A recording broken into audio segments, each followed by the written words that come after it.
मैं समझता हूँ कि आर्य समाज यदि कोई सबसे बड़ा एक पवित्र कार्य करता है, प्रत्येक आर्य समाज, तो वो केवल यज्ञ है। ये संसार का सबसे पवित्र कार्य आर्य समाज के द्वारा किया जाता है।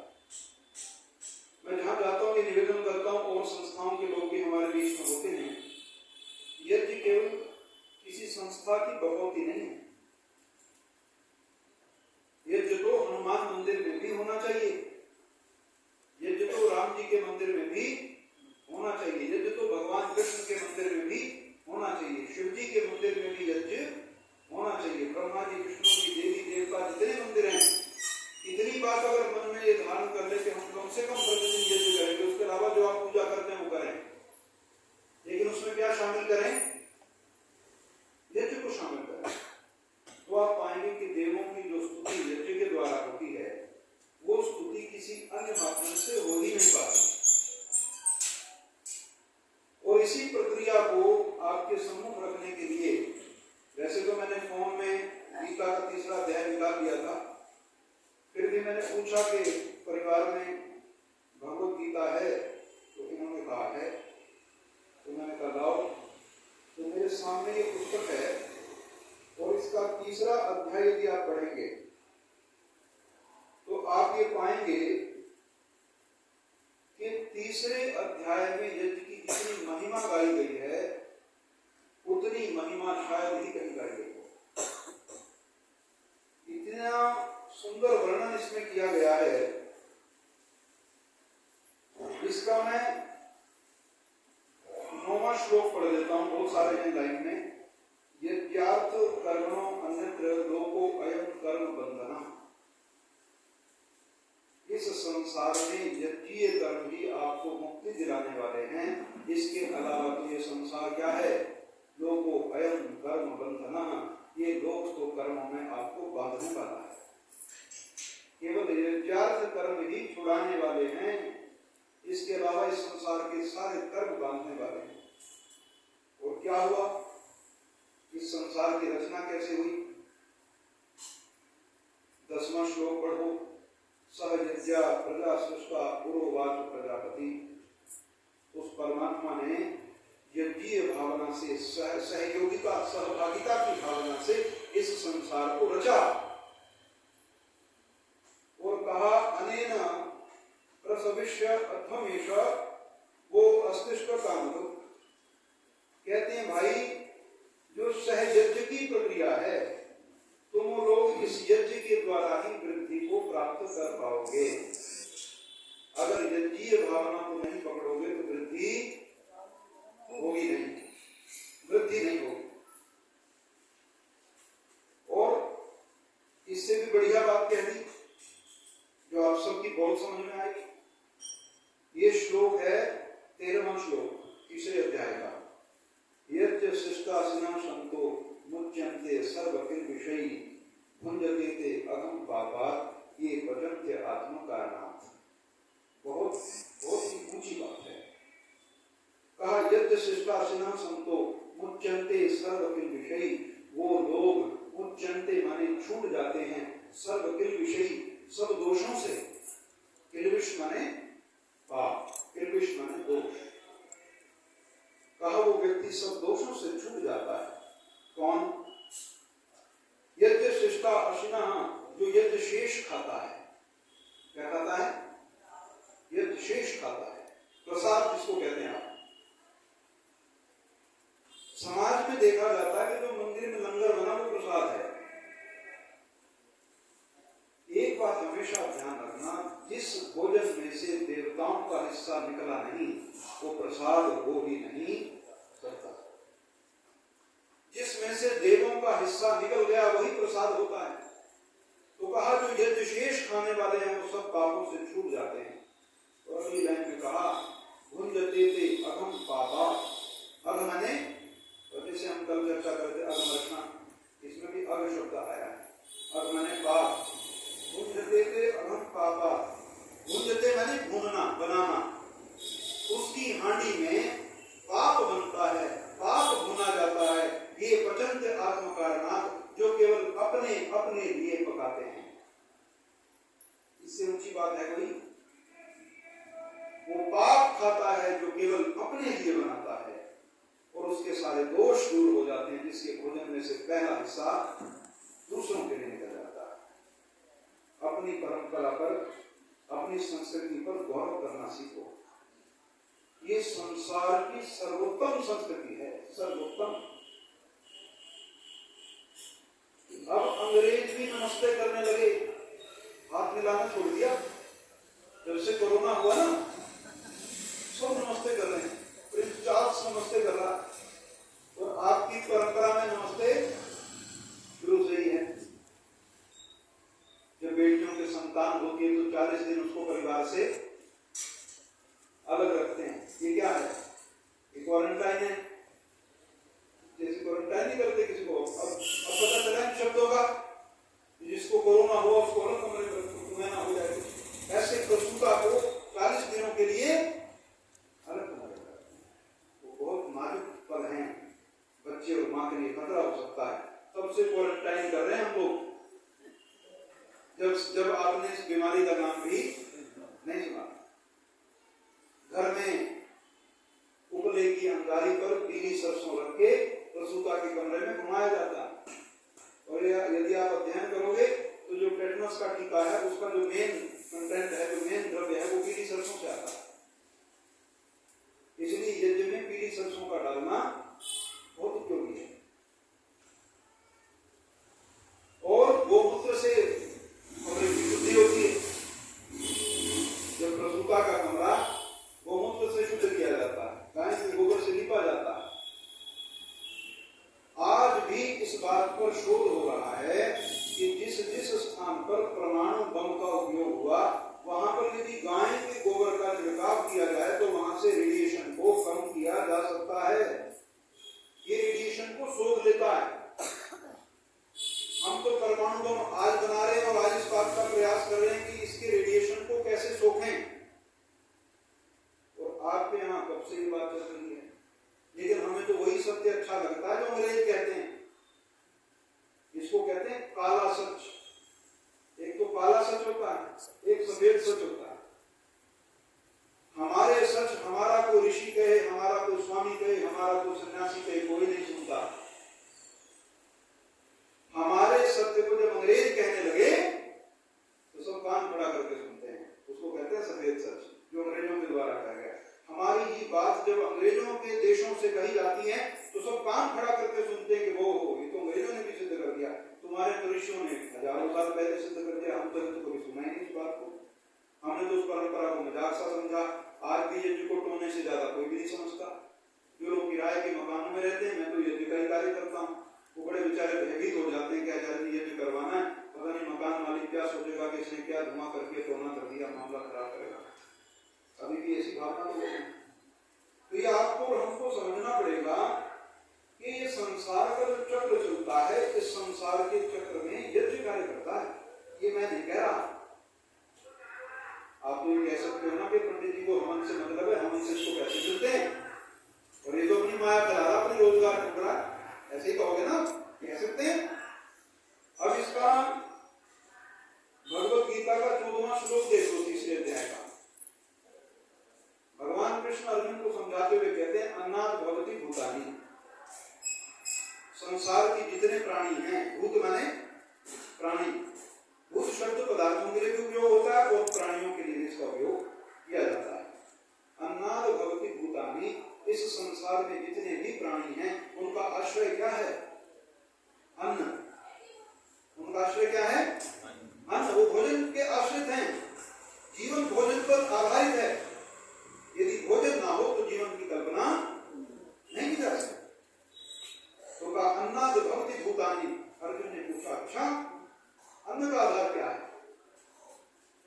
यदि प्राणियों का आधार अन्न है तो अन्न का आधार क्या है? भगवान कृष्ण कहते हैं, पर्जन्यात् अन्न संभवः। पर्जन्य माने बादल, पर्जन्य माने बादल। पर्जन्यात् अन्न संभवः, बादलों की वजह से, वर्षा के कारण अन्न संभव हो पाता है। यदि वर्षा ना हो तो अन्न संभव नहीं हो पाता। एक चक्र चलता है। पर्जन्यात् अन्न संभवः, अन्न पर्जन्य के आधारित है।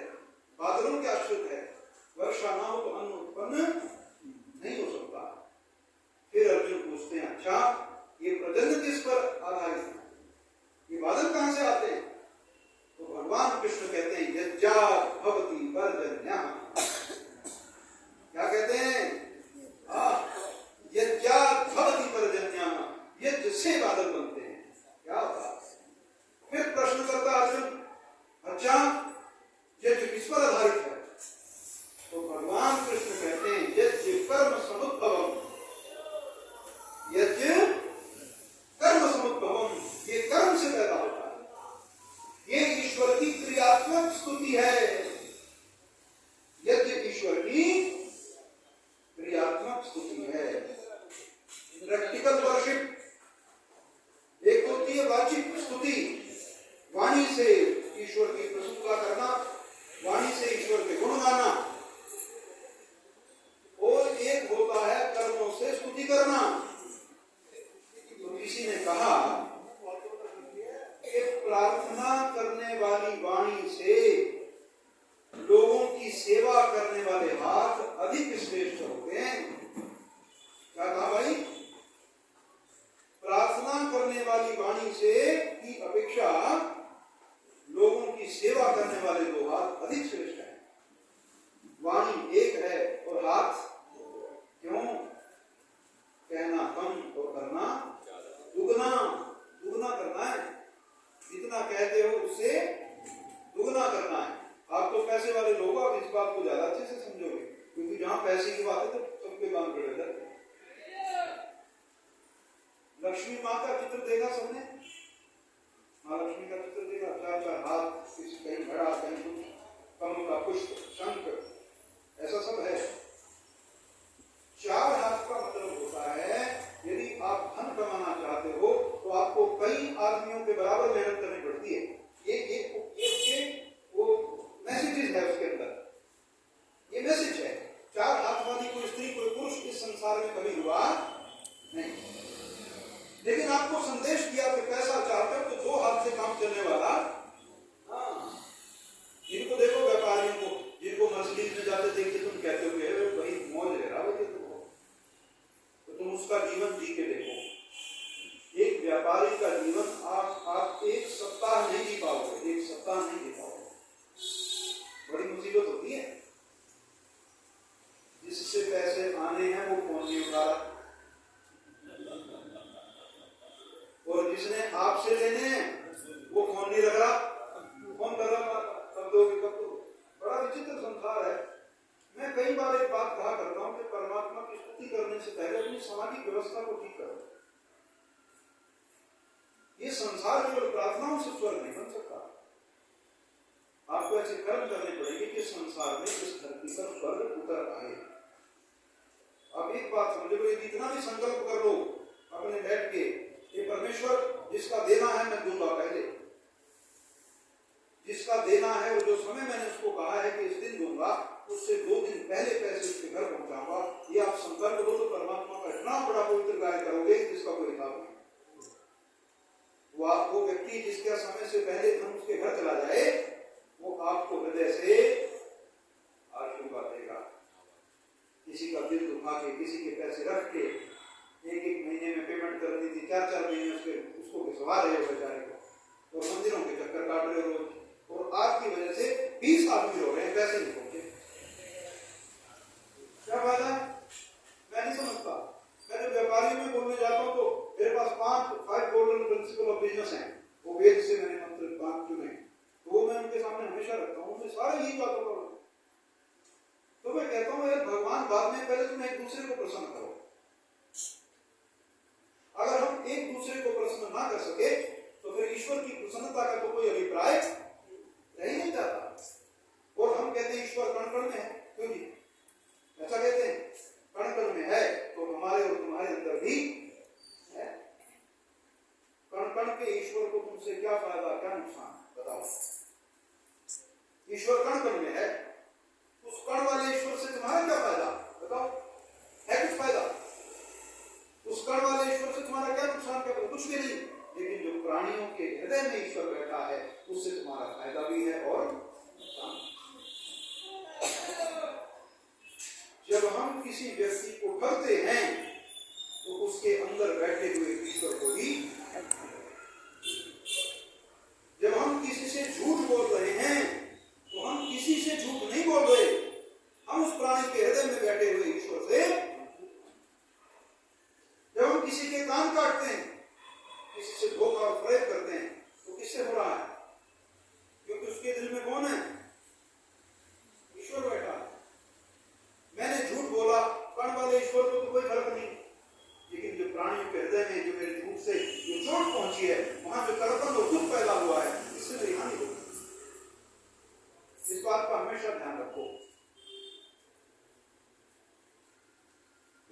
संसार में जितनी प्रतिमाएं हैं, जितनी मूर्तियां हैं, वो किसने बनाई?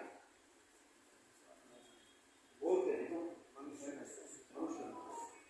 इस संसार में ईश्वर की बनाई हुई एक भी मूर्ति है नहीं।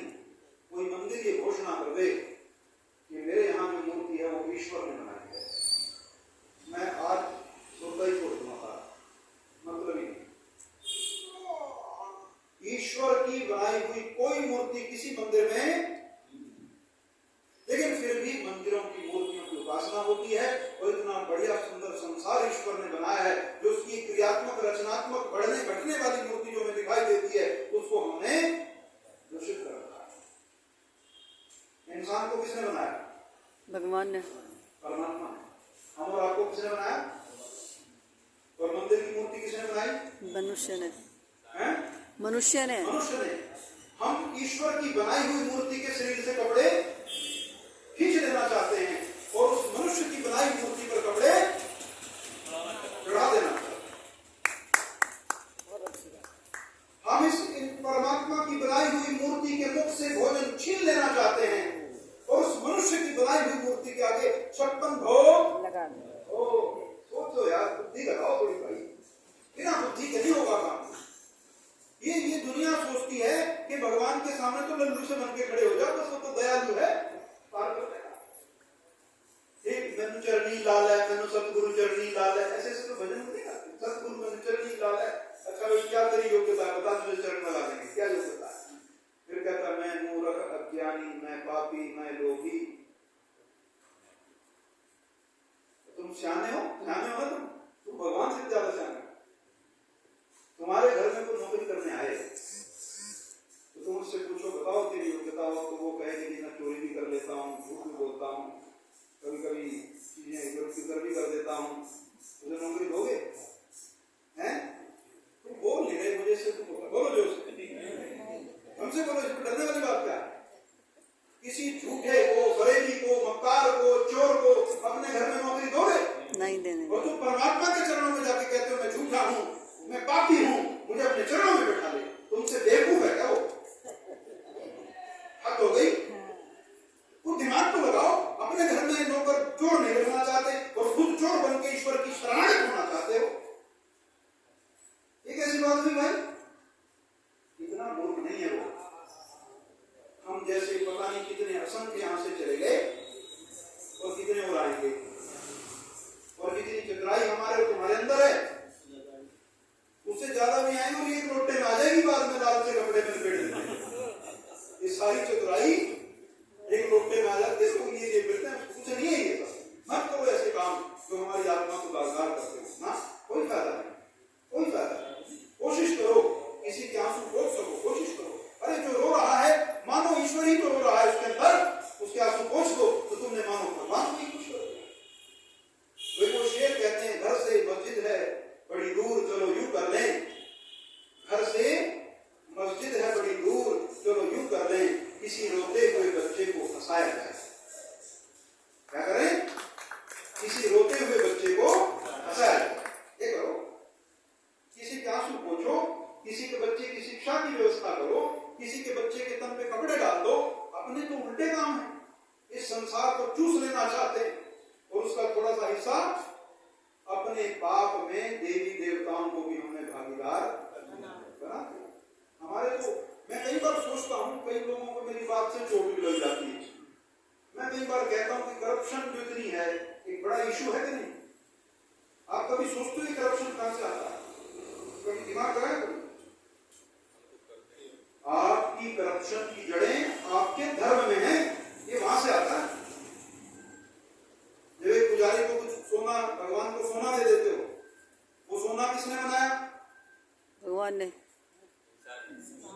अरे सोना किसने इस संसार में धरती में दबा रखा है? ईश्वर ने ही तो दबाया। तो ईश्वर ने, इंसान ने तो ढूंढ लिया उसको। ये बनाया किसने?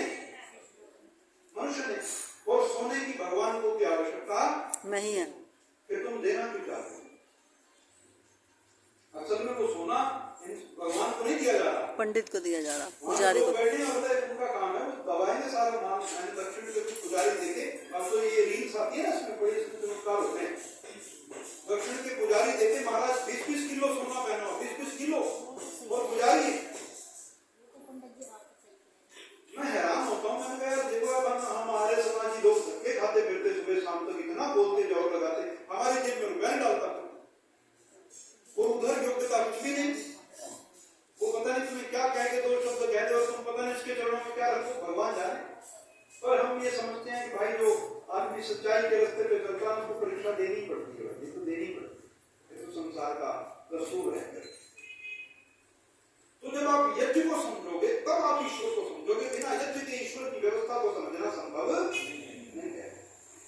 तो इस बात को आप समझो। मैंने कल कहा था कि मैं सबसे पहले वो बताऊंगा आपको, क्योंकि मैंने देखो भगवत गीता इसलिए उठाई, मैं समझता हूं कि इसकी मान्यता संसार में बहुत ज्यादा है। ये मेरी कमी है कि मैं वेद को उतना सर्वमान्य नहीं बना पाया जितना सर्वमान्य हमने गीता रामायण आदि पुस्तकों को बनाया है। और ये भी कोई बुरी बात, ये ध्यान रखना। आपके घर में भगवत गीता है, आप उसे पढ़ें, आप उसमें सीखें और समझें, उससे बढ़िया बात संसार में कोई नहीं। क्योंकि ये पुस्तकें भी कोई अनिश्वरवादी ग्रंथ नहीं, ये भी वही बात करते हैं, कोई गलत बात नहीं कही। जितनी मैंने यज्ञ के पक्ष में कर दिए वो सब इसी पुस्तक से आए, इसी में से मैंने आपको समझाया। तीसरे अध्याय में इतना वर्णन है कि पूछो मत, पूरे यज्ञ की व्यवस्था को खोल दिया और भगवान कृष्ण ने खोला, वेद व्यास जी ने ये बात कही।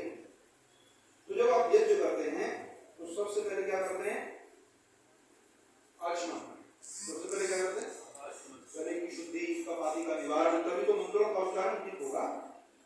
तो आचमन करके स्वयं को शुद्ध करके, और आचमन करके क्या बोलते हो?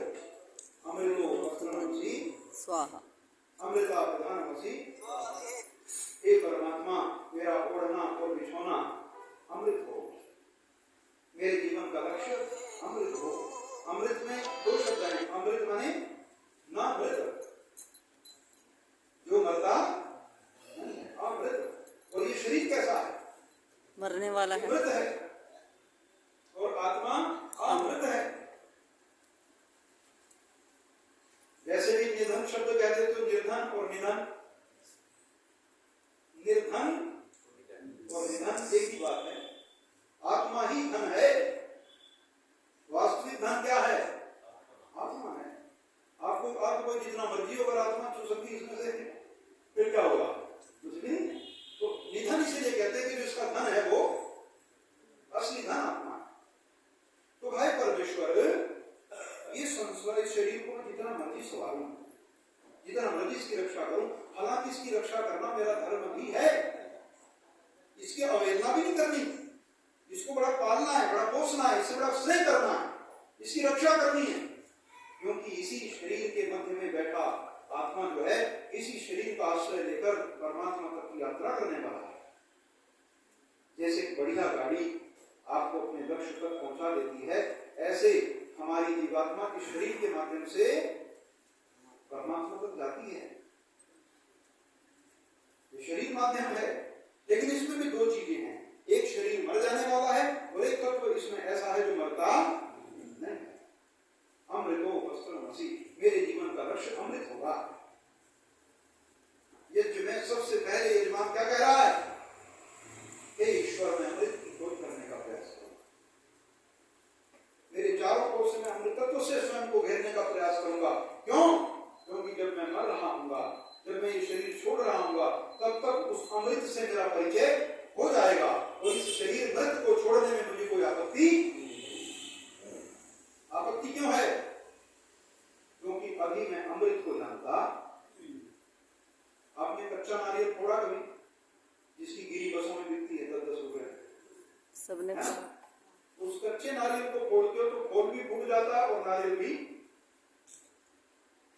जैसे फोड़ोगे 2 भाग हो जाएंगे, तो जो उसका कवर बहुत ठोस होता, बहुत कठोर, वो भी फूट जाता है, और जो अंदर की गिरी है वो भी टूट जाता है।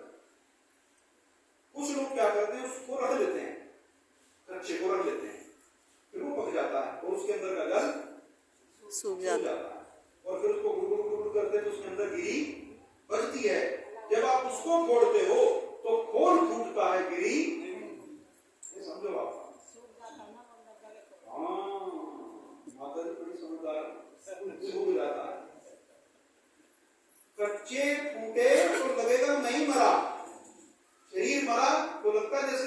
आत्मा भी मर गई, कभी तो दुख होता है। इस संसार में दुनिया का सबसे बड़ा दुख मृत्यु है। उसका कारण यह है कि अभी तक हमारा खोल और गिरी अलग हुई नहीं। खोल अलग है, गिरी अलग है। तुम जिस दिन गिरी से अपने आप को खोल से अलग कर लोगे, उस दिन नारियल ही फूटेगा, गिरी साबुत निकलेगी। समस्या यह है कि हमने अभी पके नहीं। जैसे पका नारियल अंदर से उस खोल से गिरी छोड़ देती है, अपने आप को अलग कर लेती है और पूरी साबुत निकलती है। ऐसे शरीर के मरने से कभी आत्मा मरता